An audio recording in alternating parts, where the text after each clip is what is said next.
Alright, making a response to Aaron0883's video on Praxeology and Psychology, and the other vid, Austrian Econ and Psychologizing.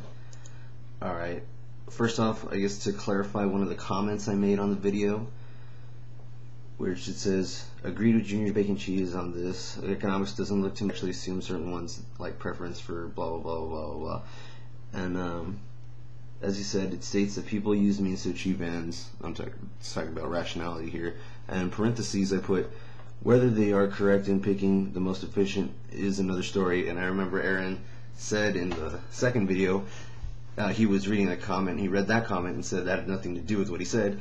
I agree, Aaron, that had nothing to do with what you said. It wasn't really addressing you. That part I wrote in parentheses wasn't addressing you. I just put it in there in anticipation of someone who was gonna, say, come along and respond to that comment, because I find that whenever I talk about rationality in economic terms on other videos that I post on, that someone will say people aren't rational, blah blah, and then I say, well, no, in economics rationality means they use means to achieve ends. So I wasn't using that to address your video. I just put that in parentheses sort of as in anticipation to what onlookers may have, what they may have responded with or something like that.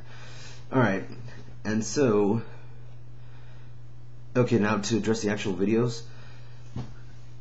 Austrian economics does not look to motives. It assumes motives, and I think that's the difference between say psychologizing and Austrian economics.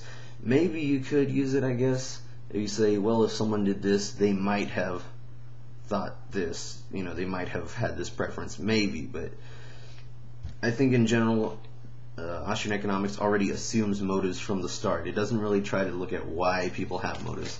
Now with your second video, what was it again? Praxeology and Psychology, you cleared a lot of this up and mentioned how your system of psychology subsumes praxeology, and with that I would agree. And the problem, I guess, would be that most people, I guess the definition they have in their heads of psychology is not what you were defining it as, and I think that's where the misunderstanding arose.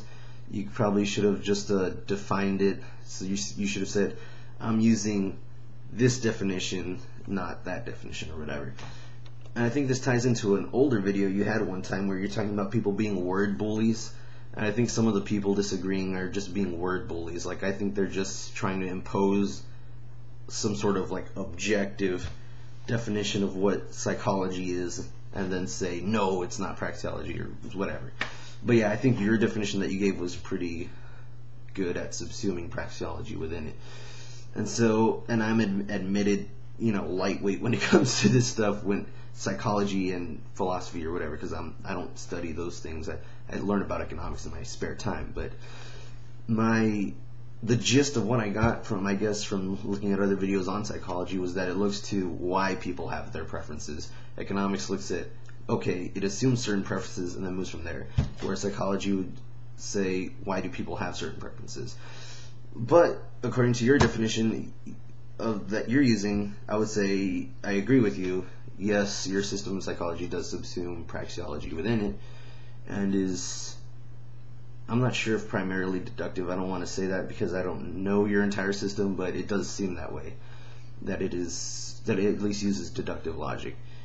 And according to Merriam-Webster Online Dictionary at www.merriam-webster.com, one of the definitions, it says, the study of psychology, says, the study of mind and behavior in relation to a particular field of knowledge or activity. So I think also the people who saying, like Spock or whatever, who made a video saying that it wasn't part of psychology, I think are wrong even on their own terms, where they're trying to go by like, what's the accepted definition of psychology? Well, here it is on Merriam-Webster Online Dictionary, study of mind and behavior in relation to a particular field of knowledge or activity. So under that definition of psychology, I most certainly agree that praxeology would be a subcategory of psychology, I suppose. And so I just wanted to clear that up, and I think that's pretty much all I had to say. Alright, so keep up the good vids.